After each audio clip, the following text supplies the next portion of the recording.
Hello friends, it's Trevor, it's Avery, it's Pat, it's the citywide special. The Eagles defeat the Chiefs at Arrowhead to improve to 9-1. Sean Desai's defense shuts out Kansas City in the second half to help secure the come-from-behind win. The Birds' tough schedule continues Sunday in a home game against the Buffalo Bills. Aaron Nola remains in Philadelphia. The longest tenured Philly re-signs with the team on a 7-year deal worth $172 million. Dombrowski and the front office are reportedly still looking to add starting pitching, however. Who else could be joining the Fightins? The Flyers keep rolling and have now won 5 straight, knocking off the defending champion Golden Knights and the Columbus Blue Jackets over the weekend. The team now stands at second place in the Metropolitan Division. How good are they, and how does this affect the rebuild? The Sixers get back on track with wins over Atlanta and Brooklyn. Kelly Oubre returns to practice. The team continues the in-season tournament against the Cavs as we speak, and face the Timberwolves on Wednesday. All that and more coming up right now. How's it going, fellas? Pretty good. Cold and damp, I'll tell you that much. Today is shitty out, but other than that, can't complain. Yeah, this sucks. Feel good about that big old win last night. Again, another heart attack game, but feel pretty good. Coming up on a nice big good eating holiday, so yeah, no complaints on this end. Every time I take off work for a few days, the weather fucking sucks. Having the same, I took a week off last year before Christmas, and I had all these plans. I remember this. This shit that in the city that I haven't done. I was I've never been to the Barns. I've never done this. I was I'm gonna do all this shit, and it just sucked ass every day, and I didn't do anything. When that happened to you. Yeah. Then today, I was I had an errand I had to run in Center City, and was planning on maybe I'll walk around town for a little bit. I'll get a coffee somewhere, maybe grab lunch somewhere, and it's nope, just going home. It sucks. Lame, yeah, I can deal with gray and cold, but just enough rain to be damp and wet and miserable and nasty. Yeah, I feel like for a while, every time we would record the pod, it was always just like this. Just cold, windy, rainy, wet. We haven't had these conditions in a while, man. As I've said before, it's a return to normalcy, to quote our great American president, Warren G. Harding. But you know what? It might be cold and wet and damp outside, but the Philly sports teams, man, the action's hot. Keeping your heart warm. We got the Flyers winning 5 in a row. We got the Birds winning last night in dramatic fashion. Sixers, up until halftime of this game that was just on against Cleveland, had been doing good. And even the Phillies are making moves. So. Union in the playoffs. Yeah, we got Union in the playoffs. Oh, that game's when? Isn't that this week? Saturday? Yeah. Saturday, yeah. Yeah, so the action's hot, man. We're doing good. Trevor, how was your surgery? Not bad. Went well. Went smoothly. Do you have an extra belly button? Yeah, you got a couple belly buttons down? Nah, I have I have a lot of gonna end up with a lot of scars on my abdomen when this is all said and done, because I already had a couple. That's cool. That's kind of kinky. There's a couple more. That's badass. Yeah, I gotta work on making up some stories. Yeah, can't say 2 hernia surgeries. Yeah. Yeah, then you just say I'm like a wimp. Yeah. You got 2 hernias. Yeah. Man, I may have gotten 2 hernias, but you should see the other guy. Yeah. Damn. Well, glad it went well. It was good to see the picture. I think we got a lot of love, Yeah, no care packages, though. What's up, listeners and viewers? What's up? I had some friends actually pitching him, get me a... I was a part of that. A Grubhub gift card, I guess technically nice. we never... so I got some... we never divulged your address, so I guess that kind of... Well, they had to DM us. We can't just be putting man's address out in the open. Yeah. No, I'm just saying. Probably giving out enough clues over the episodes, but I don't need to be giving out the exact address. Well, now that we're on the top, I'm kidding. Psych. Yeah, basically the day after fucking sucked, but after that it's been pretty... How long was the whole procedure? How long were you in the operating? Because you were down there, you had to get there by 5 a.m.? Yeah, I had to get there at 5:30 a.m. Probably got wheeled into the OR at around 6:30 or something. I don't really have a good sense of how long it took. I don't remember exactly... Because afterwards, everything is pretty fuzzy. Yeah. I don't remember exactly when we left the hospital or what. It was probably around noon or something. How'd you get home? My parents were there. Oh, Yeah. word. Okay. Did you come out a little all loopy and shit, or were you Oh, fine? yeah. Yeah. It takes a while to feel normal afterwards. Did they give you a popsicle or anything like that? No, just like some stuff to Man. drink. What did I you had to like pee before they would let me leave. Make sure everything Make sure my You weren't peeing blood? that my You're penis like, still "Oh, works. Now I'm peeing out of my ass. This is weird. Yeah. Yeah. So I was just sitting in in a room just drinking like apple juice and stuff for a while. That's not bad. Yeah, apple juice is all right. I like Yeah, apple yeah. juice. Better than prune juice. It's always weird, like the hospital food stuff. Just like they have like juice that comes in these weird containers that look like sauce containers, like containers that you'd put like marinara sauce or some shit, or just like, but it's like you peel it open, Like a but can. they almost look like Like a hug? things of like yogurt or Ooh. something. They're like a Oh, like okay. a- I get you. Mhm. I You know get what you. I I mean? get you. That they makes don't look sense. like something that you'd have liquids in. Right. An obscure container for apple juice. Yeah. Makes you wonder what they're putting in that thing. Probably all sorts of stuff, man. Urine, Blood. What else? What, in the apple juice? spit. Not in those In containers. those Oh, in the containers. They containers. could just be Nah. taking samples of whatever. You don't know. Mm-hmm. I would hope. They're nice and sanitary, though. You're not drinking some remnants of someone else's piss. Oof. It wouldn't be the first time you drank piss, though. Oh. Oh. Oh, no. Hold up. Yeah, I guess only the OGs would know about the time Trevor drank piss. Yeah. Well, that was a long time ago. To What? this day, one of the funniest things I think A I've long ever time seen. ago. Hey man, if I make a bet, I follow through on it. I'm not a coward. Man of your word. Mm-hmm. That's true. It's a real man of integrity right there. Yeah. You know? No backing out. We say we're going to do 3 shots, we're going to do 3 shots. We say we're going to drink our own piss. But, it'll happen. Yeah, we say we're going to do 6 shots if the Flyers make the playoffs on this pod. And then they went on a 5-game win streak. I'm like, fuck. Yeah. Instant regret. But we'll see. I mean, they got plenty of time to fuck this Yeah, up. the long but season, as we've said before, those 10-game losing streaks tend to happen to the Flyers more often than most teams in professional sports. Big time. But I say we jump in with the hot team from last night and get into the Birds real quick. Yeah. Let's ride the high. Eagles win 21-17 in a Super Bowl rematch. Nasty weather, rain, Yeah. wind. That's probably what that's what we're Yeah. dealing with right now. Yep. Just came up from Kansas City, Missouri. Nasty environment. You got, we had a bunch of people that I knew that were at that game. For real? Yeah. My buddy Jeff and his dad and his wife and a couple of his friends. My cousin Sean was there with his friends. And we had gone to the New Orleans game a couple of years ago, and I was like, all right, man, like how, like, is it as loud as New Orleans? He was like, louder. It's insane in the stadium. So Yeah. just to have to deal with that environment, the Super Bowl rematch, the weather, the best team in the AFC at the time, best team in the NFL. It's a game that you want to go to anytime you get a chance to go see a matchup like that. Yeah, I could do without the chop, though. I felt like we were playing the Braves all over man. again. Yeah. It's not a good look. Same outcome, though. I'll take that. The chop has not been well against the Philadelphia team of late. Yeah. At least this year so We far. stand by our Yeah. indigenous brethren and sisters, Yeah. man. We aren't going to let these racist fans Mm-mm. do their thing, make a mockery of the indigenous folks. Unreal. Philly, man, we got you, indigenous people. We got your back. Yeah. But, yeah, that was a hell of a game, man. I think on this pod, we all predicted it as a loss. Yeah. Certainly looking that way for a good maybe 3 quarters or so. Yeah. Yeah, that first half was awful, man. First half had glimpses of like, wow, okay, we're doing all right, But then it would just get out of hand. I mean, the first 8 minutes looked phenomenal because, the defense comes down and has that bang, quick sack. Yeah, and then that was second the play only of the sack game. of the game. I It know. was that like, is what? wild. Yeah. I was like, man, we're going to cook all day. And then they end up having 5 sacks in the first half. I'm like, okay, well, this is not ideal. Yeah. And then we get the ball, and then we do a 3 and out. I'm like, okay, well, sloppy weather. I'll choke it up to that.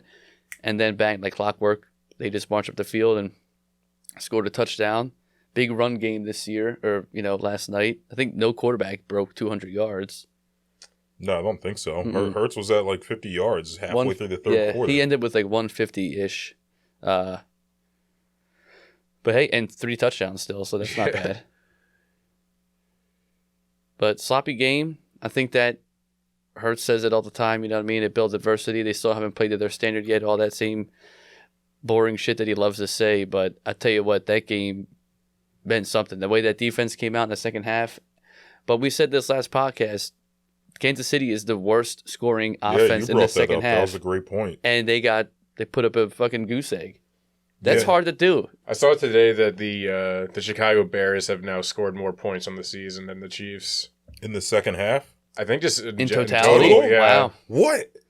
They haven't really been blowing out teams. And it's funny because they play a lot of low-scoring games. They're also wasting, I feel like, what could be the best defense in the NFL. Oh, for sure. It's their best defense. Yeah, I mean, it's their best defense they've had. They have a phenomenal young secondary, a great defensive front with Karlaftis and Chris Jones and all those guys up front. They eat. I mean, we have perennially... Chris Jones had that one stretch in the second quarter where he had 2 sacks and 2 TFLs. Mm-hmm.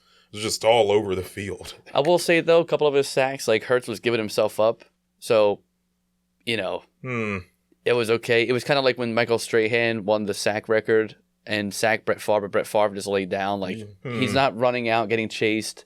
Josh Sweat, though, should have had a sack when that was that intentional grounding shit. But, it's a shame the offense without any wide receiver weapons and Kelsey not playing up to his, level of play, the offense is kind of flat. Yeah, I mean, Pacheco was running all over us in the first half. Mm-hmm. He was their offense in the first half for the most part. Even Hilaire looked good. Yeah. The few touches he got. Yeah, it was pretty much it was the opposite of what I kind of expected. I expected going into that game that Kansas City was just going to be able to pass the ball at will and that the run defense was going to stop them. For whatever reason, our run defense was getting plotted all over, man. Yeah, they're getting gashed. I noticed. Yeah, my bad. Yeah, you go ahead. I don't think we predicted the weather to be that shitty. Mm-mm. We were expecting more of a shootout. That's a good point. Even our losses were like 38, 28-21 or 34-28. Yeah. They just look gassed. I mean, sloppy play. It's real wet. And also, when we have a great run defense when we're forcing people to have to pass and then they don't really run a whole lot against us. But when the game is only runs, you get the defensive line is kind of at a fault, a disadvantage there. The offensive line wants to just run and shove people. Yeah. And if you know that all game, I'm just going to go barrel you over, it lasts for a quarter or two, but that's about it. I was going to say, to be fair, Kansas City has a really good interior offensive line. Mm-hmm. What's his name? Tooney. That guy's Tooney. A monster. Yeah. Their guard, I forget some of these guys' names. But they got some horses on that offensive line, man. Big boys. Don't they have Orlando Brown, too, as a left tackle? I think Junior? So. Yeah, I think so. The right tackle is the guy that keeps doing that skippy jump step. I'm surprised we only got him twice on that shit. He's always offsides. There were I felt like there were a lot of penalties that got missed. Yeah, I mean, both teams' opening touchdowns, there were fouls on both of them. Because I know on the, I forget who it was, but there was definitely holding, offensive holding on the Chiefs opening touchdown. But then we should have got flagged for ours too, so it kind of evened out. Yeah, the refs were letting them play, man, and to that point, the game had 29 million viewers. Damn. Most all season. We've had back-to-back then. Didn't we have the last one? The Cowboys game was the most, too. Yeah. It was a well-hyped game. It's Monday Night Football. It's a Super Bowl rematch. America's team, baby. Who, us? Yeah. Yep. We're starting to get there, man. Dallas my ass. I mean, you have a team that's done a historical thing, right? I mean, we're only one of, 5 teams to go 9-1 in back-to-back seasons? And the most recent one was, Peyton Manning-era Colts. I mean, they're not recent teams. I mean, and a lot of the guys that led those teams, I think of all the 5 teams, so we're now the 6th, 4 of them are AFC. It's only us and San Fran that ever did that. And that was back with I don't know, either Steve fucking Montana Young, or Steve Young. You know what I mean? So we're a historically dominant team right now. This is a Eagles era. I mean, we were great in the early 2000s and a perennial playoff team, but I feel like we always were kind of fighting to get in the playoffs, or we'd get there and have home field advantage here and there. But this team is the true definition of finding a way to win, and they play like hell. That defense in the second half is ridiculous. Yeah, I mean, I think that's noteworthy. What I'll say, man, is the defense. That was a Howie Roseman win. Think about. Mm-hmm. What do you call it? Byard. After I said he did a great job on Kelsey. Yeah. I said he was washed after he gave up the first touchdown. He heard me talking. He shut me up the rest of the game. That interception, if you look at the one angle where you see it from behind the line of scrimmage, behind the cornerback, he's in zone covering the right middle of the field. Mahomes looks him off, and then Byard makes a recovery to come back and jump the throw. That was a hell of a play. Because he had gotten beat before doing almost the same exact thing, and he got confused a little bit. And we had kind of called that too last week, where we were like, he's played Mahomes twice a year for his whole career, specifically against Kelsey, and he just needed some time to adjust to the defense. And I think that this is a game where you can see it, given a sloppy game with the weather and everything in that environment, it's probably hard to read, hear your reads and make adjustments like that, especially against, it's Pat Mahomes. I mean, that guy, it's like playing against Brady. He's going to pick you apart. He's going to make weird adjustments. They're going to do weird hard counts and things like that. But it was good to see that there was some life in that secondary for a change. Yeah. The other guy, Roby, he had the big, the forced fumble on Kelsey. Just pop that ball out, man. That was a hell of a play. The old peanut punch on a Hall of Fame tight end. Yeah. In Kansas City. It was an incredible game. I mean, sloppy games, there were calls both ways. We can't dance around this either. We got real lucky with a lot of those drops. Oh, that last one. Ooh. 9, when you have 6 drops in one game. The big one was the Valdez-Scantling touchdown, man. He had it in the breadbasket. He had it like this. Yep. There's also a drop on that would have gotten them a conversion on 4th and 25, whatever it was. Yep. Yeah. There was at least contact on that one. Yeah. It was definitely a harder catch. 4th 25, though, it was also a fucking bullet. I mean, that was... Yeah. You got wet hands, it's raining out. That ball is coming like a missile, but it hit him. It hit him right in the pocket. Keyshawn Johnson was like, "You got to catch that shit, man! It's 4th and 25. You got a minute and 40 left. That could have buried us. Yeah, it'd put them at their 35. Yeah, I did have flashbacks of 4th and 26 against Green Bay. That's what I was thinking about. For a second, I'm like, oh man, Andy Reid's gonna work that magic again, isn't he? On a dry day, I could see the game going a different way, but again, we might have had A.J. Brown could have been more relevant. But shout out to Devontae Smith again, another 99. He can't quite get to the 100-yard mark these past 2 games, but I'll take 99 yards all day with him. So all around ugly game, but what do you make of Brian Johnson?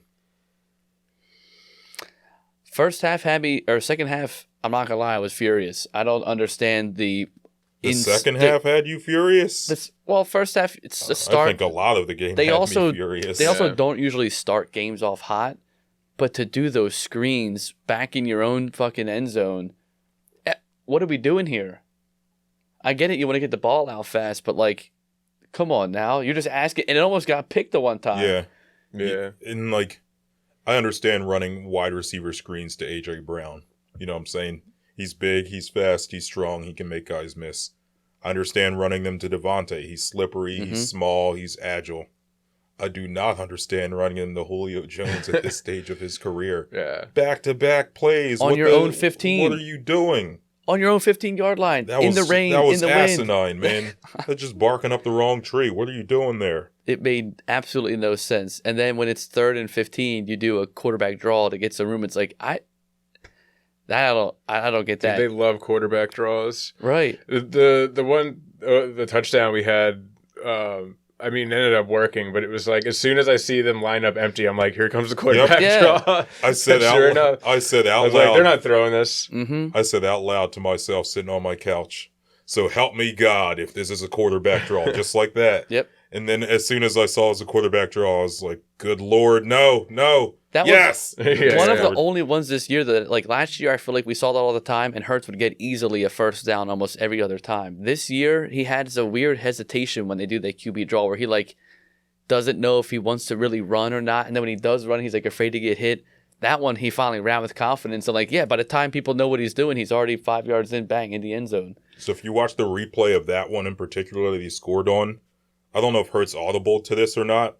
He did the similar thing in Chicago last year where he saw the blitz coming, and then he just runs out the opposite way. Yep. So I think maybe that was a Hurts call. Brian Johnson probably had some other dumb shit called that wasn't going to work, and Hurts was just like, nah, man, I'm doing my thing. But, Brian Johnson loves the quarterback draw. He loves not picking up blitzers. I think some of that's probably hurts. He can call his protections. He can max protect at the line. But they were blitzing him left and right. He got lit up, too, by McDuffie the one time. Yeah, McDuffie had 2 sacks. Missed. Yeah. And he had a couple... The interception when Hurts was throwing it to Brown, that was McDuffie on the pressure again. Yep. They were blitzing all game. And it's funny. 4 of their 5 sacks, I think, if I watched it back, were on blitzes. Yeah, Spags had their ears pinned back. They were just coming for his ass because they knew they'd rather risk him throwing a deep ball over the top because they sloppy weather like that. But at the same time, Brian Johnson has to realize that like they were getting wide open and Hurts was hitting them. I mean, that ball to Devontae, that wasn't a fucking 20-yard pass. That was a 35, 40-yard bomb he had. 41 yards. Hit him right in the numbers. So it's like Hurts can throw in the rain. You know, you got to also diversify the portfolio, baby. Air that shit out every now and then. I get it, you don't have Goddard, but you have 2 number 1 receivers. I mean, and you got A.J. Brown, who's built like a brick shit house. He's going to be fine catching the ball down the field. There were 2 other plays I feel like we got to highlight. I really was upset that they didn't get that ball.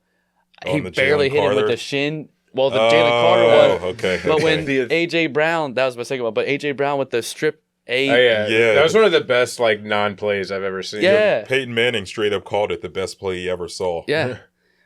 Missed it by a freaking leg hair. That was nuts. And then, Jalen Carter almost getting that shit. That was hilarious, man. He almost got it. I saw it live. I saw him do it. I was like, did he really just try to do that? I'm thinking, what the hell is he doing? And then I like how they asked him after the games, well, where did you get that from? I saw it on the internet. I saw it on YouTube. Some high schooler tried to do it. He actually caught it, though, and I didn't. And then... Josh Sweat, they had him talking. He was like, it's funny now, but I wasn't laughing at the game. But he's like, would it be our ball? Yeah, it'll be our ball. I'll be all right. Yeah. I don't think they could call a flag on that. No, it's legal. Bo Wolf interviewed Fletcher Cox on the PHLY podcast today. And he asked Fletcher, he's like, did Jalen talk with anyone about that? Fletcher's like, nope. Bo was like, would you consider doing something like that? Fletcher's like, I'm too old. I can't get down between someone's legs like In that. between the center's legs. But, teams are going to have to look out for that. They're going to have to scout for that. They're going to have to, now you're going to double think the way that you just spiked the ball, which is nuts. And he was right up through that guy like a little wet seal. He touched the ball. Yeah. It just popped out of his hands. His hands just got to be a little bit closer. Yeah. But damn, that was nuts. And I almost was ready for that ball of boost, too. He was about this close from a sack. Yeah, he almost had that sack. It was a gain for like half a yard. Yeah. But, as far as the offense goes, I thought the offensive adjustments were pretty noteworthy, even if they were small. There were, in the first half, like we said, I'd be curious how much KC blitzed, but they had to have blitzed at least 50% of Hurts' dropbacks in the first half. And then the second half, we went to more of a running back screen. Usually those are tight end screens where Dallas Goddard's lined up on the line. He just leaks out, and you throw it to him. You don't have that. Stoll can't do that. Calcaterra got hurt. Shout out Stoll, though. 1 catch. Positive yards. Stoll can block now, though. We had some success in the ground game, but they started going to DeAndre Swift. He's lined up either in the slot or in the backfield, just leaks out. Hurts hits him for a screen. Those were some of their biggest gains all game. Yeah. And then once they really started saying, okay, we're losing this battle at the line of scrimmage, they keep blitzing these nickels. We'll put Swift in the slot. We'll have him run a jet sweep motion, which they almost never do. Yeah. And that jet sweep was a 35-yard gain. That was sick. And that's how we got. I mean, the thing is, like you said, with some holding here and there, but Swift, I mean, I feel like second half of the season right now, you're going to have to divert from what you've been doing the whole first half. Really get Swift, Boston Scott's back healthy. Let me see Rashad Penny a little bit. You got to get these running backs activated. It's getting cold. It's going to start getting nasty out. We'd love to see A.J. Brown get 150 every game and Devontae Smith active and all this shit. But, our bread and butter is ground and pound, baby. You wear out the offense, and then you break over the offense with the defense in the second half. And you got a big stretch coming up. I think it leads as well. This locker room right now coming into this game, get the monkey off your back after the Super Bowl loss. Doesn't change what happened last year, but it just feels good to know you're not coming back on a plane for 4 hours and thinking about, damn, we're 0-2 to the Chiefs now. Like, Pat Mahomes got our number, this and that. You're even now. You come home to a Kelly Green game against Buffalo, who's riding high. Surprisingly, they've spanked the shit out of the Jets. But It's the Jets. I know, but the offense for them had been pretty stagnant. So they're going to be feeling some type of way. Divisional game they had. They really had to make that win. A statement game for them, as pitiful as the opponent may have been. But they're good enough to beat us. Yeah. That still drives me insane. That is crazy. We could be 10-1. We beat ourselves that game, though. Hurts was, yeah, we beat ourselves that game. Yeah, but, I mean, we've beaten Dak. We've beaten Tua. We've beaten Mahomes now. You know what I'm saying? Healthy Kirk Cousins. Yeah, we beat Kirk Cousins when he lit us up. Kirk lit us up. Sam Howell lit us up, too. He doesn't belong in the same he's got 3,000. He leads the league in the yards right now. I'm just saying, you know. I don't give him that much credit, but we are. We lost to just whatever you want to call Zach Wilson. He's not. He's a backup to a backup now. We lost to ourselves in that game. Zach Wilson didn't beat us. Zach Wilson didn't do a whole lot. But I think it makes me feel better about the Buffalo game. Still a little bit nervous just because they are a solid team. They've been playing like shit, but they got the pieces there, offensively at least. Similar team, right? You got an explosive, at least a better receiving core right now with Diggs and Gabe Davis and a nice young looking good tight end right now and Kincaid. So we'll see what they do. A new offensive coordinator. There's not a lot of film to go off. You know they're going to do some weird shit. They got nothing to lose, honestly. But I'm pumped for that game. I cannot wait. Yeah, I think that one's going to be interesting. I guess one last thing, one note I had written down here was about the KC game, is if everyone kind of looked at the Super Bowl last year, right, as a matchup of the best coach and the best quarterback versus the best roster. Yep. And the best coach and the best quarterback won out. This time, man, the best roster won out. Yeah. We had depth at all these positions. You know what I'm saying? They had Travis Kelce, who had a bad game. Taylor Swift wasn't in the crowd to cheer her man on, whatever, yada, yada. Too bad. A.J. Brown had 1 catch for 8 yards. Yep. It didn't even matter. Devontae Smith stepped up and had a big game. Swift stepped up. DeAndre Swift stepped up and had a big game. Defensively, Byard, Roby, our new boys stepped up. The defensive line at the end of the game showed some intensity. Special teams, that one punt, too. After special teams, Josh Jobe had that big tackle. That's what I'm saying. Right after, what's his name, who was Braden doing Mann that? punted a good game, too. Well, his first punt was bad. It was really bad out. Second punt was like, okay. You're going to have bad punts. Another 25-yard run back. But then after those 2 punts, that special teams group was getting down there fast and making contact. Our special teams is good this year. Yep. Sidney Brown was an inch away from popping that guy, too. Yeah. But shout out to special teams big time. Yeah, Sidney Brown was in there a bunch. Yep. He made some plays. Yeah, Kobe had a couple of nice returns too. Yeah. Our depth really showed out in that game where it didn't so much in the Super Bowl. I think that was a big difference in why we were able to win. And then the other thing I thought was noteworthy is that Hurts was moving good. Yeah. Brace back on, which was interesting. But I guess because it's a sloppy game. It's slippery. Yeah. You got to be careful with that. They were like, he was flying around in practice, but like, it's a beautiful sunny day in South Philly. I get that, as opposed to piss and rain all day on a suspect field again, I'm assuming, in Kansas City. But yeah, great all-around team win. Very unlike, you're playing against an offense in the NFL, especially Pat Mahomes in the offense. Not a single fucking point. That's unreal. Yeah. That's not easy to do. Yeah, whereas Sam Howell lit us up in second halves and fourth quarters. But, hey, here's what it is, man. When the going gets tough, the defense really steps up. I think this team as a whole has shown that sometimes, sure, they may play down to the competition. The Jets, the Commanders, you know what I'm saying? Yep. The Patriots. But when they really need to rise to the occasion, the Dolphins. That Cowboys game for most of the game. And this KC. game. They can do it. So I think going into this Buffalo game, they're not going to overlook Buffalo. They're going to be ready to rock and roll. I think the Bills, defensively, you kind of already saw a similar scheme this week. I mean, Sean McDermott, Spags are both Jim Johnson disciples. Yep. They're going to do a lot of the same things. Personnel might be a little different. Some of the schemes might be a little different. At the end of the day, they're going to try to mix you up with blitzes. They're pinning their hair back. They want Ed Oliver getting a couple sacks. They want their boys coming at us for sure to throw us off our game. They're going to run stunts and gains on the line of scrimmage to get defensive ends lined up against guards, use the speed to an advantage. And I think we saw a lot of that. We adjusted well in the second half. Play calling adjusted in the second half. I think we'll be all right. I mean, the stats, they prove it right there. I mean, Jalen Hurts right now, 7 straight games where he's had double-digit deficits in the second half. He's come back and won. Yeah, it's pretty nuts. There's only like one or two other quarterbacks that have done it, and they're all guys that aren't even in really like the current era of football. I mean, it's ridiculous. Pat Mahomes was 34-1 when leading by double digits at halftime at home. Yeah, 34-1. I think that's regular season. I think he has 2 losses. I'm just saying, still playoffs, but yeah, 34-3. Fuck it, okay. Yeah, it's still noteworthy. It makes no sense. I mean, the guy, his composure this year, he might not be like the MVP caliber right now that was last year. Who's better? Who's more of an MVP candidate though? I'm just saying he's not like the flashy guy he was last year, where like he's throwing for 3 touchdowns a game. Yeah. He's not rushing for a touchdown. Like he's doing good. He's more comparable to when Cam Newton won the MVP when he won it, when they went to the Super Bowl, just in terms of statistics.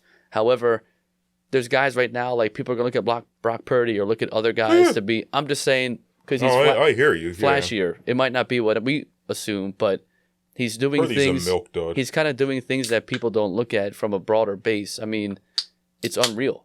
The winningest record, the best record in football over the last 2 seasons. Dude, yeah, I think Hurts has won, I forget what the number is. He's won his last several games, not including the Super Bowl, against winning teams. Right. He's the inverse Kirk Cousins. And honestly, the opposite of what Dak and Dallas is. Yeah, the Cowboys beat up on bad teams. They beat up on bad teams, and that's what they do. It's not a big deal. We get that. They play phenomenally at home.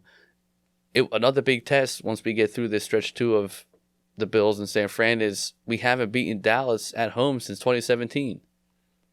Yeah, like right. away, Yep. I mean. Yeah. So, let's just see what they do here. And I don't really care if we lose to Dallas at that point, if we take care of business. If we go 2-0 in this stretch against San Fran and the Bills, fucking we can give up that game to Dallas. I don't really care.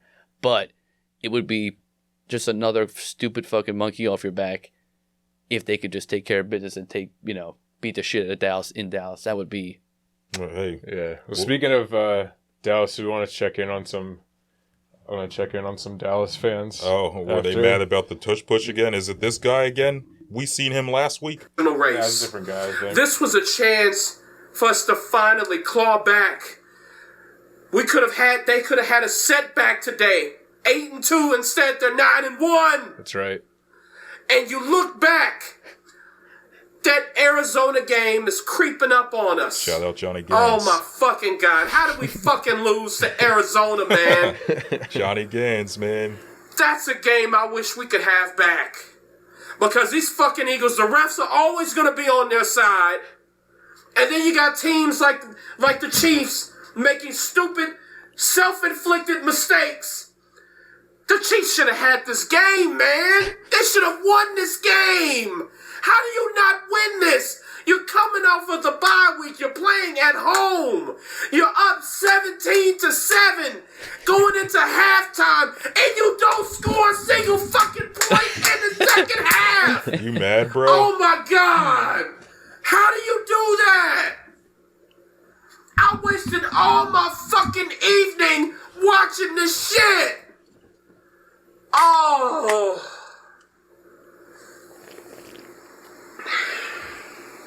This guy's real Now mad. I gotta deal with these fucking cheese stick eating bastards coming in the comment sections. Man, my man needs a therapist, dude. He needs a new hobby. Yeah. Jesus. If you're getting that mad, man. And then we got Skip Let Bayless. me ask you a Stephen question, A's though. If laughing y'all at him. better than them, Skip, Stephen A's not over why are they there? 9-1? Richard Sherman. They got lucky last night. That's not what I asked you. I didn't ask you about last night. I just want to know, why are they 9-1 and y'all not? Yeah. Well, why? Y'all 7-3. I just want to know. Arizona, and we got to make it up, and we needed it last night. No, I didn't say one game. I said 3. You lost 3. I think you know enough about the NFL to know it's a long season. That's not. I just want to. It's a simple. They find themselves. Mr. We Bayless. are just now finding ourselves. Mr. Bayless, I just want to know, simply plain, why are they 9-1 and you 7-3 if you're better than them? It makes no sense to me. We blew a game at Arizona. You blew a game, but there's 2 more losses. You got beat by double digits. You got smashed beat by 32 in your other loss. Another team, then you lost to the Eagles. And we rose from the ashes at San Francisco to here. And we should have won at Philadelphia because we outplayed them. We outstatted them. We outdid everything. And you lost. We went up and down the field on that Eagle defense that shut down Patrick Mahomes last night. I don't know. We're on our way to becoming maybe the best team in the league. We should have won in Philadelphia. I should have been a lot of things. Smoking? All right. But I'm not. That was my favorite part of the whole thing. Where like after everything that's been said, he just comes back with, "We're I don't know, maybe on our way to being the best team in the league, maybe." How are you gonna say that? You know, even though we have not as good of a record, even though we lost to Johnny Gans and the Cardinals, we're about to play it. If all things go well, Arizona in one of the most meaningless games by that point. We could have it wrapped. I mean, Detroit keeps definitely winning. in the denial stage. No, I don't think that can. We're gonna have to keep winning. We need to, but if we keep, if winning. Detroit gives up a couple, we need to get them to fucking lose a couple games. But they have a pretty easy schedule. Their schedule's cake. Yeah, I'm not worried about that. They're decent. The only game they have left that they'll be an underdog is in Dallas, which we actually are probably gonna have to root for Dallas. You know what would be fucking great though is if come the playoffs we wrap up the number 1 seed and Dallas has to go into Detroit and they get beat by Detroit. Oh, that could very easily happen. That would be phenomenal. That Detroit crowd's going to be amped. Yeah, it's first playoff game. What, 20 years? Yeah, they're going to be wild. Yeah. And Dallas, who's Dallas play for Thanksgiving coming up? Washington. Yeah, they well, should win. I tell you what though, Washington's got nothing to lose. They have elite quarterback Sam Howell. Yeah, you know he's the lead in the league in passing. Tossing Al's pigskin around, scoring them tutties. I bet you he puts up like 350 yards. They're still going to lose. I don't think so. I'm picking Washington. I will. What is the line on that game? I'll bet you 2 shots at the next pie. Okay. I don't even know what the line is. I don't care. I'm not looking will at be shocked. I bet you 2 shots. Let's check what the line is. It's probably double digits Dallas, again. I'm going to say it's Dallas minus 8.5. I'm going to say it is 11. Oh, you're spot on. Cowboys minus 11. Damn. I'm still taking that bet though. That's a lot. You're smoking bad dope. Okay. I'll see you next week doing 2 shots on this pod. Yes, sir. But I guess back to our game. So, we got the Bills, the fraud-ass Bills. I had this as a win. Becky listens to the pod. Yeah, she fucking... Shout out Becky. But I'm sorry, the Bills are frauds. Yeah, the Bills Josh fucking Allen, suck. Your boy's a fraud. He is the most turnover-prone quarterback in the league. And I think that we're going to put a lot of pressure on him. I think the crowd's going to put a lot of pressure. Everyone's going to be hype. It's a 425 game. It's a Kelly I could Green see us game. getting a pick 6 in this one, for sure. It would be ideal. I mean, we haven't really had the defense, for as great as it's been doing in terms of shutting offenses down, hasn't had, again, like with Hurts not being MVP, there's no sexy stats. Like, we're not quite getting the sacks. We're not really getting turnovers a lot. We're just shutting people down. It's time to start getting plays when we need them. Let me get some sexy plays. I want to see a pick 6. I want to see if I'm recovering for a touchdown. I want to get like excited for the defense, do something besides just 3 and out, 3 and out, 3 and out. If it wins games, I'm cool with it, but you got to give me something every now and then. Let me get a Sidney Brown pick 6. Let me get a Darius Slay or Bradbury or something cool.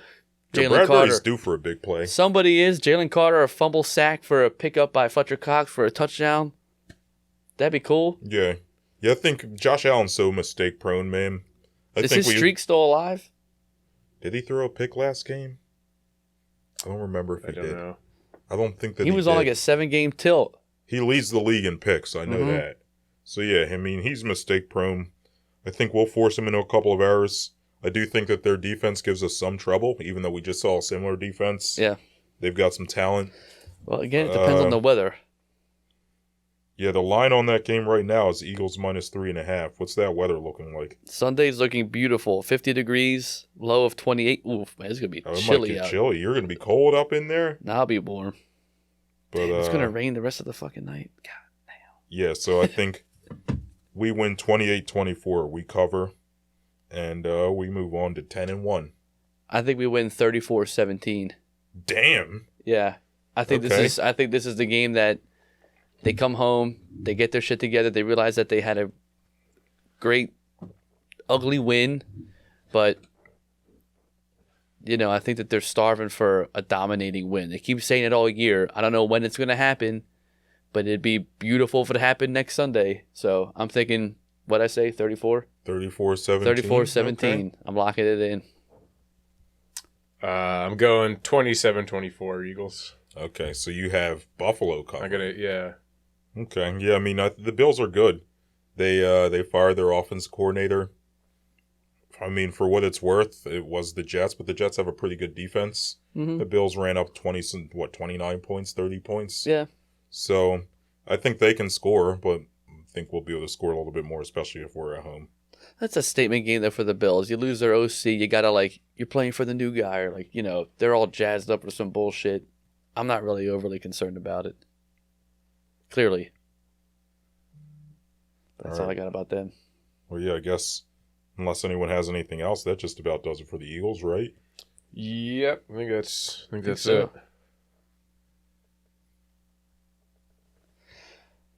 Well, we can go on the next hottest Philly team, I guess. It could be the Flyers. Oh, yeah. Funny enough. Yeah. Yo, let's talk some Flyers, yo. I'm ready to talk some Flyers hockey, man. 5-game win streak. Yo, they're looking good. Yeah. It's unreal. That game against Vegas, did y'all watch that game on Saturday? Is that 5-3 they got? Yeah. Dude, they were, whew. It was nuts. Sean Couturier had the game winner. I thought it was a pass to Konechny. Apparently it just rolled in. But Couturier's looking great, man. Yeah, they're looking good. It's fun. Carter Hart, he's back in net. He had some really great saves that game. Yep. I've always loved Carter. I tell you what, when they were talking about maybe trading him for a top 3 pick, I was like, you know what? We should build around this guy. This guy is the future here of this team. The franchise. I've always said it, man. I've always said Carter Hart's the man. Yo, and also the power play. Yeah, that's the much coming alive a maligned little power bit, play. They moved up from, what did I have in here a couple weeks ago? 6%. Yeah, they were like what? Yeah, it was pretty awful. 8%. They were like 8.9%. They're still only up to 11.5. Hey, but it's progress. Yeah, baby steps. It's progress, man. Yeah, I'll take it. For real, their penalty kill's good. I don't have it written down here. We lead the league in shorthanded goals. We have another one with 5. Yo, if the power play actually does regress to some sort of mean, this team could be good. They are good. Yeah, they're good. I mean, I think it seems like they'll probably be hovering around the wild card conversation. There's some bad teams, man. Yeah, there are a lot of bad teams. We just seen one Sunday. Sunday, yeah, the Blue Jackets. Yeah, they're a fucking real mess. bad. Provorov, man, have fun. I do feel bad. He did for have Johnny. a goal in that game. It was the fluky. It was the most weak fluky goal, but it was technically off his stick. So good riddance. We don't want you here. You don't want to be here. Have fun losing. I do feel bad for Johnny Gaudreau though. Yeah, he ended up there. Well, that team had that whole fiasco with what's his name, Babcock, asking to see people's phones. Dude, that was so funny because he was kind of out of a job for a while because of shit that came out about him, and he was finally coming back, and it's and then some even weirder shit comes out about him. Does the ultimate boomer stunt. Yeah. Let me see your phone. Let me make sure. Let me make sure you're not up to anything you shouldn't be up to. Yeah. What the hell? Pat, you manage people at work? Mm-mm. Oh, I thought you got promoted. You I did, but I don't have a team. I have to manage developers and engineers and make sure people are running their shit right. Okay. Well, I not direct manage. I manage people at work, and I would never ask them. I don't think you can. Yeah, let me see what you're up to outside of work. It's some kind of what the hell's wrong with you? What, in the midget porn? That's nosy. Yeah. Yeah, it's fucked up. But yeah, so that seems just that whole franchise is just a fucking disaster. But yeah, I don't know, and it's obviously it kind of throws a little bit of a wrench into the whole rebuilding thing. But it's if this is the way that they're gonna not get a top 5 pick or whatever, I'm okay with it because it's because some of these young guys are actually playing well, and for sure. I mean, if you I'm sure there are a lot of fans who would wish that we were losing and could get another top 5 pick or whatever, but it's if the reason you're getting that top 5 pick is because Coots doesn't look good, Carter Hart's having a rough season, doesn't look like he's going to be the guy going forward, Bobby Brink is a fringe prospect or whatever, you might not be feeling, because then now all of a sudden it's we need that many more pieces to actually get to contention or whatever. So it's we might lose out on a blue chip draft pick or whatever, but it's because we're a few players closer than we thought we were going into the season, so that's nothing to complain about. Yeah, I mean, Konechny is in the top 10 in goals. Yeah, he looks great. Travis Sanheim is in the top 10 in points for a defenseman. Who else we got? Tippett's looking decent. Yeah, Tippett is looking like a second line forward. You know what I'm saying? Bobby Brink finally got off the schneid. Who am I thinking of? Small sample size, theatrics and all that, but Igor Zamula is in the top 10 in plus minus in the league. I discovered today, which is wild. Not saying that he's going to be your first pair of defensemen in the future or anything, but they have the pieces. Yeah, and dude, Walker has been good. Yeah, I think he gets traded. Yeah, I mean he's only signed for this year, so I don't know if they're gonna up his value. Yeah, they might be able to get like a third rounder or something for him at the deadline, which would be, I'll take it. But yeah, I mean, to your point, man, they're a fun team to watch. You know what I'm saying? And it's kind of like rooting for them to lose and to be really bad. Kind of makes me question someone's philosophy as a fan. Right. You know what I mean? Like the whole purpose of fandom is to have fun watching your team play sports. You know what I'm saying? What is fun about watching them lose 6-2 every game? Right. Yeah. Nothing. Right. Like the process with the Sixers, I mean, sure, that was exciting. It was new at the time, but I mean, you've seen throughout multiple sports that rebuilds like that, extreme rebuilds like that fail probably a lot more than they succeed. Right. I mean, you look at the Buffalo Sabres is a good example. They've been rebuilding for almost 20 years. Right? Yeah. Like, and there's a lot of teams that go through more successful rebuilds that don't completely bottom out like that. Like it's, there's more than one, way to do it. What's your scouting team? It's your management. It's like being able to find that guy that's not always in the top 5, but like the guy that's going to slip down or going to be in the second or third round. Like to your point, where like you kind of have that weird middle road of the team where you have a lot of young guys, but also guys that want to play and win, and they're going to be here for a couple years. So it's like you didn't want to waste their time here and have them hate playing in Philly. And like you said, you got young guys that want to play hard and win, and they're having fun doing it. And hey, if they win, cool. If they lose, whatever. But I think having that no expectation on a team, you can see that they're having just fun in the locker room.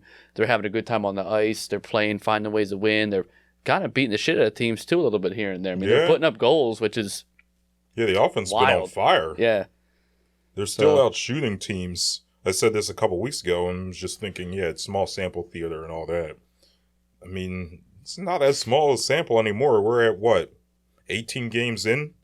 I mean, that's almost a quarter of the season. Yeah. Mm-hmm. Right? Yeah, it's not like, I think there's enough data out there to make some general assessment of what they are at this point. I don't think they're going to end the year second in the Metro. Oh, no. But right now it looks good. But they're not like terrible. They'll end up flirting with a playoff spot all year and might fuck around and make it. Well, it's also like you got to figure the league as a whole probably just thinks of the Flyers as irrelevant. So when you're a great team, you play Flyers, you're like, all right, this is like that gimme game. Right. And we've been that kind of upset team against these guys. Look at Las Vegas and teams like that where like we should lose handedly. And Carolina. Yeah, yep. And they just figure, they're going to walk all over us like the classic Flyers, and they're not doing that. They have a little bit of fight, which is fine. I like that. It doesn't have to be like the Broad Street Bullies that they used to want to always be like, but they're a scrappy young team. And like you said, it's exciting. It's fun. They're winning games. They got 5 in a row, which is wild. But the last time they won 5 in a row, March 2020. Damn. I gotta ask you all this actually. What were you all doing when the world shut down? I don't know. I don't really remember. I mean, 2019 is when things started to pop off, but then by March it was done. Yeah, March 2020 was when everything. I feel like the moment that I remember the moment where it was like, oh, this is actually going to be a big deal was when the NBA shut down. Oh, when Rudy Gobert. Yeah. I remember being out with some people when like that news came across like our phones and shit, and it was like, oh damn, this is like actually serious. This isn't like another like swine flu thing or whatever, Yeah, Rudy Gobert was what was he doing? He touched all the mics. Licking the mic. He was basically patient zero. He licked all in his the NBA. hands and touched all the mics. And then he got tested positive like a day later. Yeah. So did the whole room. Everybody else got sick then that day. And then, which is why Draymond put him in a headline. I guess. That was so funny, man. What? I mean, not to get too far away from Flyers, I still had a couple points to make. What about Draymond Green doing that? What are y'all's opinions on Draymond Green? I think he was just trying to kill him. I really do. Yeah. I think he was just like, fuck it, I'm over my career. Like, let's just. But Draymond, it's not the first time he's done some shit like this. Also, it is just Rudy Gobert. Like, you know. I don't mind. Who cares? You know what I mean? Like, it's what? He's French. Yeah. Yo, So I mean, does it really matter if he gets choked to death on the basketball court? I mean, we've seen Draymond. Like, the dude clearly has like. If there was ever a guy that had CTE that wasn't in football or wrestling, it would be him, because I feel like he's wild. He punched his You're teammate talking out. about Draymond? Yeah, Yeah, like, you know, To like. be fair, Jordan Poole, it kind of seems like he deserved it in hindsight. But Well, they're ready to get rid of his ass too now. he's a whole other story. They're like, he's man. on a building block. They just gave him a fucking max contract. There was a hilarious highlight from, I think it was last night, where like the Wizards are down like 10 or 15, like they're down by a pretty substantial amount, and there's like 4 minutes left in the game, so it's still like conceivable they could come back or whatever. And he's doing the thing, like, you know, like when like the guy getting the inbound will like do the thing where they let the ball roll. Oh, yeah. I saw this. To not court. start the shot clock yet, but he thought that stopped the regular clock too. So the clock's just like precious time winding they were down. down like while 15 points. And then all of a sudden, like someone must have yelled at him, and he starts scrambling and just like throws up a bad shot or whatever. He didn't It's make like, that shot. But yeah. He's over here But it walking the was, dog like, with a so yo-yo. fucking You're funny. like, what the fuck is going on over here? It's like, how have you been playing this long? You don't know. Yeah, I can't be Doesn't mad at stop the clock. Draymond for punching him. But in general, man, One of the funniest players ever, Oh. for sure. yeah, Draymond's hilarious. Looks dude. like a little rhino, like a little hippo kind of guy, or a donkey, I should say. There was like, that one year where he like, I think it was like Kevin Porter Jr. He just like tackled him basically. Oh, he's He done ended that up- a couple times. He ended up like, I think the dude was like out for the season after that. He like, you know, fucked up his ankle really bad or something. But it's like the video of it is so funny because like on the other end of the court, like I think it was like Draymond like went up for the rebound and like didn't get it, like ends up on like, you know, on the floor. And has to like kind of collect himself, and then like, and then Then he and then like the camera is back on like the other like half court, like there everything's like kind of getting set up over there, and then you just see Draymond just running into the frame and just goes straight for the guy carrying the ball and just straight up just I saw tackles that. him, just makes a beeline for him. It's so fucking funny. I was like, how is this guy a basketball player? Yo, he's so funny, So man. fucking funny. What do you call it? When him stomping on Sabonis's ribs last year was uncalled for. I think that was a little over the top. Didn't he kick someone in the dick too? Yeah, Steven Adams Yeah. a couple times. Steven Adams was funny as hell too. He was like, "Yeah, there's not much there, mate." But nah, Dude. Draymond's funny as hell. I heard Draymond cry in the locker room after that game. What he was- after which one? When he like fucking put Rudy Gobert in a chokehold, apparently he was crying? He got real emotional. He's like, I'm so sorry, guys. Like, I didn't mean that. I was just trying to, like, Oh, him and Rudy Gobert hate each other. I mean, Draymond's just a wild cat. I don't know. I feel like nothing ever happens, and he just is out there the next day just hanging out, chilling, like doing the same dumb shit. Like, He did I don't get know. suspended 5 games. Damn. But yo, did you see what Pat Bev said about it? No. Pat Bev was like, yo, yeah, I was watching his Instagram. He had a clip on his Instagram on his podcast. It's like, yo, Cat bogus. Carl Anthony Towns. He's like, yo, Cat bogus. yeah. It's like, you see Draymond go over there and choke out your teammate, you just gonna stand there and mean mug like that? It's like, Cat, I raised you better than that. I Especially because he's like the biggest guy on the team too. Right. You're the only one that can actually yeah. affect this pile here. And then he was like, I know what Draymond was thinking. Draymond's like, oh, I choked this motherfucker out, and none of his teammates like him because ain't nobody like Rudy. No one had his back because they don't like Rudy. Yeah. Pat Bev was funny as hell. He's got something to say about That's everything. what I'm saying. At least it's just Rudy Gobert. Like, at the end of the day, it's a terrible move by I mean, Draymond, I think Karl Anthony Towns' ability to come across as a tough guy went out the window when Ben Simmons put him in a Oh, headlock yeah. and he had to tap out. Yo. I was like, oh man. Who else? Jeff Teague, an ex-NBA player, has a podcast. He's funny as hell, man. If you ever get the chance, check out, what is it called? The 520 podcast, I think. He was talking about how Karl Anthony Towns got choked out by Ben Simmons, and he was involved. He was on Minnesota. I was at that game, actually. Jeff Teague went up to try to stop Embiid. He's like, yeah. He's like, I tried to grab Joel Embiid, pull him out the fight. He's like, I think I tore a pec. My pec ain't never been the same since then. Yeah, Karl Anthony Towns lost all street credibility, letting Ben Simmons, who's barely in the league, choke him out to the point he was tapping out like a little baby. Mm-hmm. But anyway, I digress. What are we talking about? We're talking about the Flyers. So, Pat, what were you doing when the world ended? March 2020. You had just got quarantined from work, I remember. Yeah, no, I had just gotten let go from work. Hannah got quarantined. That's right. And then we had moved in shortly after that. Yeah, in June, I helped you all move. I remember. I don't know, man. It was a weird time. I was still living at my folks' house, just drinking. I don't know, man. Everything just kind of paused. That was like the beginning where no one knew what really to do at all. So yeah, you guys had just gotten back really much from Puerto Rico and all that, and then everything just kind of stopped. So yeah, I was with Hannah a lot in the city, walking around. I mean, there was nothing to do. I had no work. She didn't really have a whole lot of work. Everybody was just kind of outside walking around drinking a lot. I had to go sit at Rittenhouse for a minute and chill for a while, but that was it. Couldn't even go to, at that point then, nothing was really on either sports-wise. It was an odd time. Yeah, I don't know how I was like reading books. I kind of blacked out that period. Yeah, I don't really know what went down. Looking back on, I feel like it's like it would be like healthy to just have like a period like that for like a week every year. I would love that. Where there's just nothing, like everything's closed, there's nothing going on. That was kind of cool. You get like a little like break from everything, you know?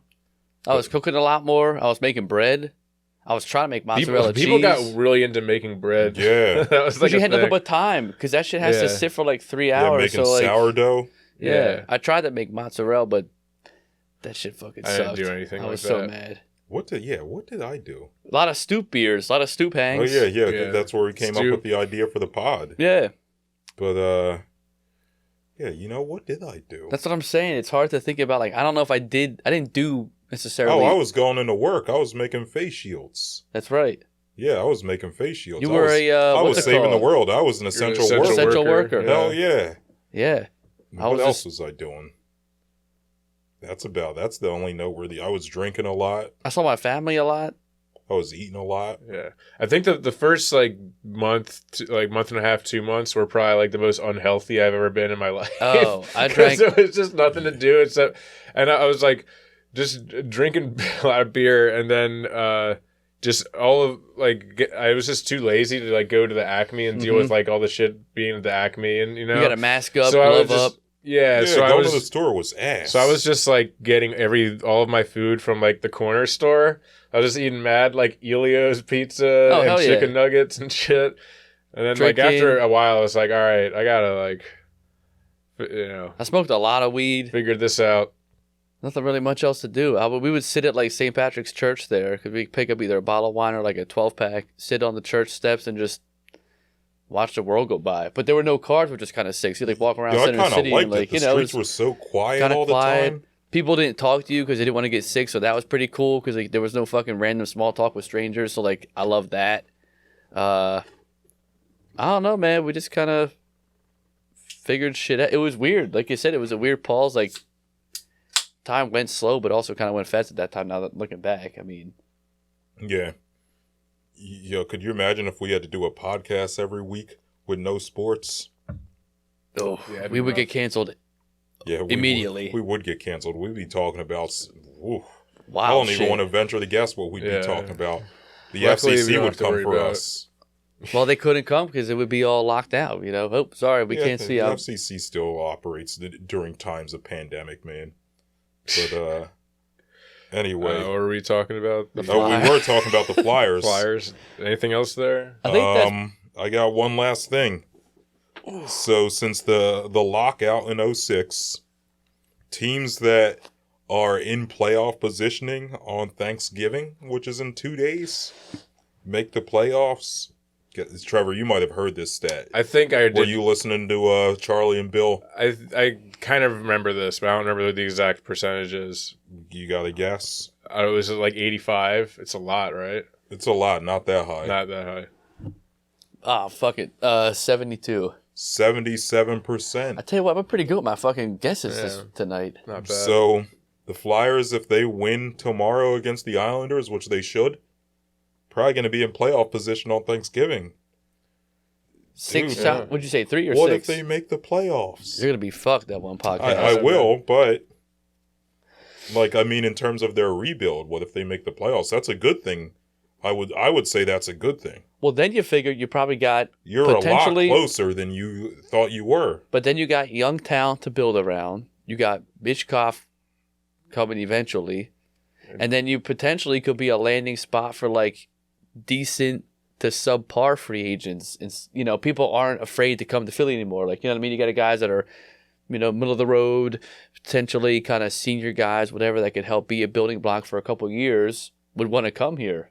And who knows, you give Briere another year under his belt as GM and whatever, building up the team. It could be intriguing. You're no longer just waiting to fail to get draft picks to build young guys and see if they play. You got guys now that, like, we do get, like, someone that's decent. Someone that wants to play and, like, win here and win now and be a part of a kind of like the Detroit Lions of hockey, so to speak, where, like, you know, the city is a very passionate fan base. Yeah. Haven't had a lot of action in a while, but they got like grit. They're, you know, fighting. They want to beat, you know, some shit like that. Mm-hmm. Yeah, I think Philly, even in terms of hockey, it's not the first destination for free agents, but it's certainly a bigger market than, I don't know, Columbus. You know what I'm saying? St. Louis. It's at least a metropolitan area. Like, it's not even like Winnipeg. Yeah. No disrespect to Canada, but it's something. Something to think about. I think making the playoffs is just be good for this team. Probably wouldn't be good for my liver. I don't know how big their pockets are, but, you know. I mean, the NHL is a salary cap league, but the cap is supposed to go up. And we are a decent-sized market, so. And we haven't really been paying. Anyway, I just think it would be intriguing. I think it's a positive thing. Unless, it depends on what they do with that, right? If they make the playoffs and then they just expect to just win again through the draft, they'd have to make at least a move or two to kind of stay relevant and be good. But I think they're going to get by with just being the doormat of the league and people just underestimating at least the fight in this team. Yeah, I think by the end of the year, people won't do that. But for the time being, man, take it as it comes. Yeah. Like the door said, take it easy, baby. Take it as it comes. Oh, yeah. Yeah. I guess I'll just about wrap up the Flyers. I guess we can touch quickly on the big Phillies news. Aaron Nola is back. He's not going to be in a disgusting Atlanta Braves uniform or a Cardinals uniform. 7 years, $172 million. Not my money. Don't care. 7 years is a long time. It's a long time. Better than 10. I mean, I guess that's just the cost of doing business if you want to keep guys like that. I mean, at least they were able to do like kind of what they've been doing with some of these other contracts and keeping the annual salary reasonable, so it's not going to prevent them like year to year from, you know, doing other things. Yeah. But yeah, good to have him back. I'm happy with it. I like it. I mean, I don't think any of us walked away last week saying that we would rather not have Nola. It was just if we can find the timing down, because 10 years was way too long and $30 million a year was way too much. But if we could find a happy medium, we'd be happy with that. We didn't want to see him go to the Braves or anywhere else like that. So 7 years, 25, or give or take a couple mil a year, that's okay. So you got probably 3 solid years out of him, and then he'll become a, you know, more savvy vet kind of guy. I mean, we'll see what happens, but I don't hate the deal. I don't hate the length, and I don't hate the price.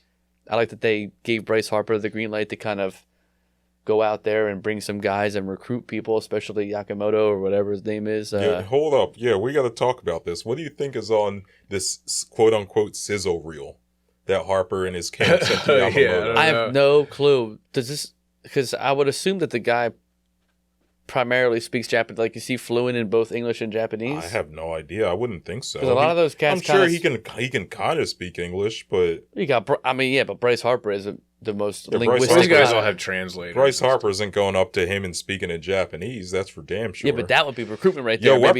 Did you see there's this like viral video going around of this guy who's like at his wedding, his wife's Korean. I saw that shit. And he, like, just without telling her or her family, was secretly spent the last year, like, learning Korean. and he like at their like wedding reception gives this whole like little speech like to her parents in Korean. Oh, that's what's up. And but like, wouldn't it be hilarious if like Bryce Harper was doing the same thing with Japanese? And he just like puts out these videos to these Japanese players where he's like, yeah, I secretly know. That'd be cool. No one else knows this, but I can secretly speak Japanese, and they're just like floored by it, and they're like, that would help. I would man. definitely sign in Philadelphia. That shit teared me up, I'm not gonna lie.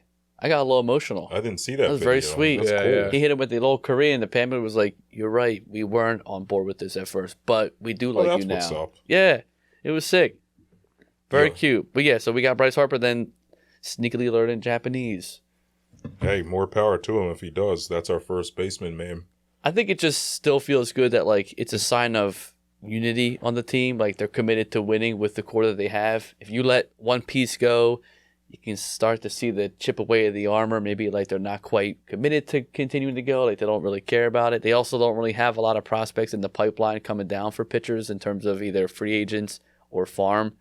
But Yeah, a couple guys. yeah, but nothing that's like, ooh, like I feel great about that. No one that's like, well, I guess Mick Abel's kind of knocking on the door. Painter's a year away at this point, at least. I'm just saying, but the fact that you keep Nola, you got Wheeler still, boom, I feel good. Ranger should have, there's no fucking World Baseball Classic shit, so he should have a nice offseason to relax and recoup and get that arm right, because he wasn't clearly 100% this whole season. That's a big plus. So you got your three aces back. The bats are good. They got one juicy move in them this offseason with some money. I would be curious to see what it is. I heard the Dodgers are pushing for not only Ohtani, but Mike Trout as well. Let them. Good for them. Yeah. I wouldn't mind a little Mike Trout for the right deal. Obviously not like a 10-year, $350 million deal, but if you can get him home for a hometown. Isn't he still under contract? Yeah, it would be a trade. I don't can know. do that. What are we going to trade? Rojas. Yeah, they'll take that trade straight up. Yeah, and some money, and we'll pay off the contract. Oh, man. I Rojas and wish. some cash. Yeah, I did you see wish. that catch he had against the Braves? Come on, man. Stranger things have happened. But nah. You know what's hilarious? How Charlie Manuel can speak Japanese. Oh, that's who maybe he's in the sizzle reels. Yeah, maybe they got him. I saw someone with his accent speaking Japanese. It's like It's the I would gotta love be to hear him fucking speak brutal. Japanese, Yeah. dude. His English is brutal to understand. He probably speaks Japanese better. prices. Yeah. Ah. Because I feel like if he's like learning that as like a second language, you're kind of like if you're learning a language, you're kind of learning how to speak it more formally, you know. So like but maybe it's not- his Japanese is better than his I'm sure if we looked up videos on YouTube, we could find something where Charlie Manuel's speaking Japanese. Yeah. I would be willing to bet that it's not as fluent as you guys think it could potentially be. Something tells me probably it's not is. going to be that great. However, I will say on the Phillies notes and Charlie Manuel though, Chase Utley, Yeah, Hall of Fame, dude. yeah, one of 12. Yeah, first, Jimmy Rollins is back on the ballot Yep. too, yo. Chase Utley, one of the who. So I'll throw that question out there. Who do you think, if one of them were to make it, who would make it first, Chase Utley or J Roll, or who is most likely to get in first? I don't. Is it a second go around J Roll, or is it a first ballot Hall of Fame Utley? That's tough. Utley's not a first ballot Hall of Famer. Then at that case, then who gets in first, J Roll or Utley, if they were to get in? Neither one of them probably gets on this round. Yeah, they'll probably be But- a while, but What I'll say is, I think J Roll had his career had more longevity at a higher level. Like J Roll came in his rookie year and almost won Rookie of the Year, was an All-Star his rookie year. Chase's peak was much better. But Yeah, Chase's peak was great, but it was so short because he started getting injured so much. And really, it also depends on who's voting, right? Because I feel like a lot of traditionalists would say, yeah, Jimmy's got these gold gloves. He's got an MVP. He's got a silver slugger. yeah, That's my guy. Yeah. But conversely, Chase Utley, amongst like the analytics heads, was the man, dude. Even though he never won a gold glove, best defensive second baseman of his era. Second most WAR during his peak to Albert Pujols, you know what I'm saying? Was also won a World Series, was also a multiple-time All-Star. The fact that he never won a Golden Glove and Zach Wheeler did this year The gold glove, that's what we were is saying. such a joke. yeah. I was saying Yeah. last week. It's kind of So I guess to Dumb answer your question, I think more traditionalists are going to be voting for the next 10 years. So I think J-Roll probably gets in first. But ultimately, I think they both eventually get in once some of the old traditionalists retire and more stat heads and nerds I think they like deserve me are to be voting. in there. Yeah. Anything else in the Phils? We still got to squeeze the Sixers in here. We're kind of running late here. I think that's kind of it. That's all I got. I don't have anything super noteworthy. Yeah, we can talk about the Sixers. How are they doing right now? It was 99-95 last I checked. Cleveland. Dean just said Sixera in the chat. Damn, did they win? There was 5 minutes left. It's tied up right now with 2 minutes left. And we're stuck here while we're doing this stupid podcast.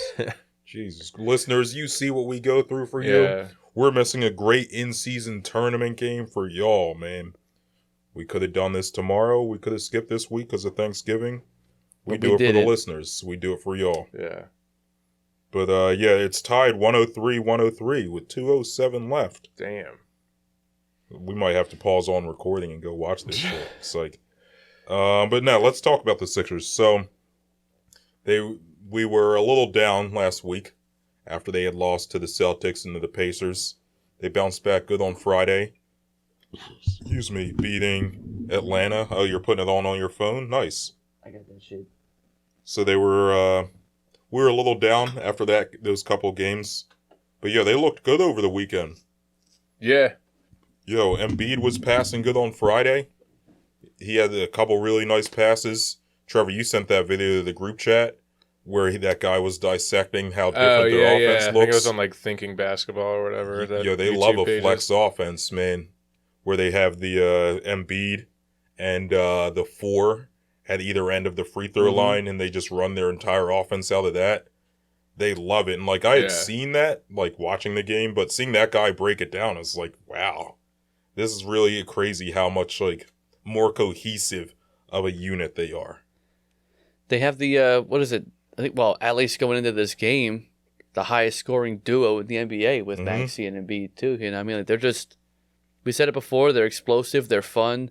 It's funny how I'm not comparing the two, but just I guess a little bit. You know, the Flyers and the Sixers in a way where. There should be expectation on the Sixers right now, but we kind of pump the brakes on that just to let them play free with a new coach. But the Flyers, at the same time, are a younger, growing team. There's no expectations. They're having fun. They're finding ways to win, and they're doing it in a different way. But it's just fun to see two teams kind of doing it. And then you kind of have like the Eagles and the Phillies that are your staple. You expect them to get to the final round or to like the conference championship round or what have you. But the Sixers are playing great ball right now. I mean, I think it's nothing that I expected coming into this year at all, to see them this explosive, this high scoring, and this kind of gel that they have together. I was expecting a lot more sloppy play, to be honest, coming into this season than we're seeing right now. Yeah, we can figure it may have taken them a while to get used to a new system, new coach or whatever, but they've seemed to have picked it up really quick and run with it. Especially compared to the laziness and the weirdness of Doc Rivers. I mean, you're going literally 180 from coach to coach. But it's great to see. Shout out Kelly Oubre, too, looking like he's on a bounce back to come back sooner than expected.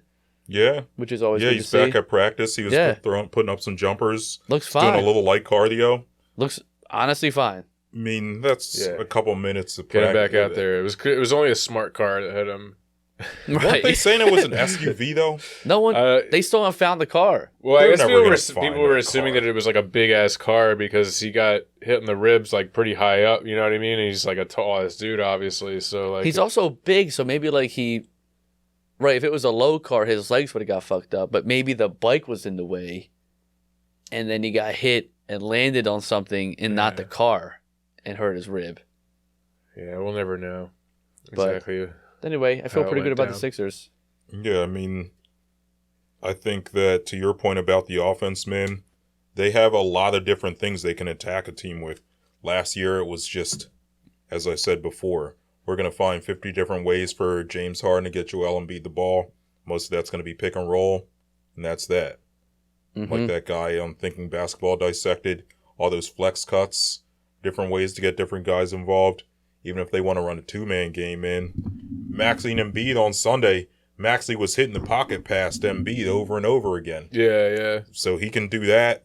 They can run the two-man game where Maxey runs around him and does dribble handoff like Seth Curry or JJ Redick. They can run some of the Jimmy Butler Embiid stuff where it's kind of just an isolation with Embiid over on the side. Toby's getting involved, you know what I'm saying? Mm-hmm. They can run Embiid ISOs and Embiid post-ups still. Just a very multifaceted team, man. 110-108 with 16 seconds We're left. winning? 16 seconds left. We're winning? Sixers are up by 2. Oh, shit. Nice. Damn, we might have to just sit here and watch the end of the game on the pod. That was a crazy-ass transition right there. They had Let's the ball. see. Pat Bev with the go-ahead bucket. Before that, there was 40 seconds left. We had the ball. They spent up most of the time, and B went to go shoot it, missed it, got the rebound, wasted another 15, 20-some seconds, and then Pat Bev took it in and got the 2. 110-108, 16 seconds left. Oh, yeah, we might could win and do shots of bananas anyway. My nipples are hard right now. Yeah, we were talking about how Toby's been pretty good. Yeah. Yeah, Toby been hooping. Yeah, dude. And defensively. Yeah. Yeah, that too. I made a little Toby thing today. Oh, let's hear it. Yeah, for when number 12 is really hooping, we can pull this out. It's Toby time. Toby time. It's Toby time. Toby time. Toby time. It's Toby time. Toby time. Hell I yeah. like that. Yeah, dude. I like that. That feels like the Sixers. I didn't make the music for Toby that. That was just some time. royalty-free shit. But Toby time. Nice. Hell yeah. Well, Yeah. I'm into that shit. If he hits this, we got to put that on to win the game. Yeah, I think so. That would be hysterical. But yeah, on my other note, did Indiana lose? That looks like a game winner. Buddy Hield, I got you on my fantasy team. Oh, is this a live? Damn, they're tied up too. Damn, the in-season tournament's all right, yo. Yeah, They're tied up with thrilling 50 stuff here. 152 though. That score is high. Yeah, that's neither of those teams plays a lick of defense. The Sixers are up by 2 right now. Oh, He got fouled. Oh, damn, this is man. not good podcasting, though. I guess the other note I had on the Sixers, defensively, their defensive switchability and versatility is pretty noteworthy. Because in the past, man, you couldn't switch with Maxey and Harden and Embiid. Any three of them is a target depending on who the offensive guy is that has the ball. Whereas now you figure you got Springer, Melton, B-Ball Paul, Batum, House, Tobias, House. House had a good game. All the other these night. guys are switchable 1 through 5, essentially. So you're never at a disadvantage. Markieff Morris. He's ass. Nah, okay. Marcus Morris, I'm he's playing. ass. I'm playing. He could guard me. I was going to say he couldn't guard me. He could still guard He me. could, he could lock you up. Yeah, I mean, he's a foot taller than me. I would hope he could. But, yeah, I guess we'll see how the Sixers end up closing this one out. But feeling good about them, regardless of the results. They were down, 15 at halftime? At the half. 12, yeah, I think. Or 12. Yeah, man. What else we got? I guess that's it. I think that's it from a Sixers perspective, to be honest with Yeah. you. 10-3. Could be 11-3 after this. We'll see. So what are y'all doing for Thanksgiving? Let's go to my parents' house over in Seawood. You're making smoked mac? I think that's what I'm going to try to do, yeah. Oh, yeah, You yeah. ever You're saying made on the mac grill? and cheese like that before? No, I You wanted ever baked your mac before?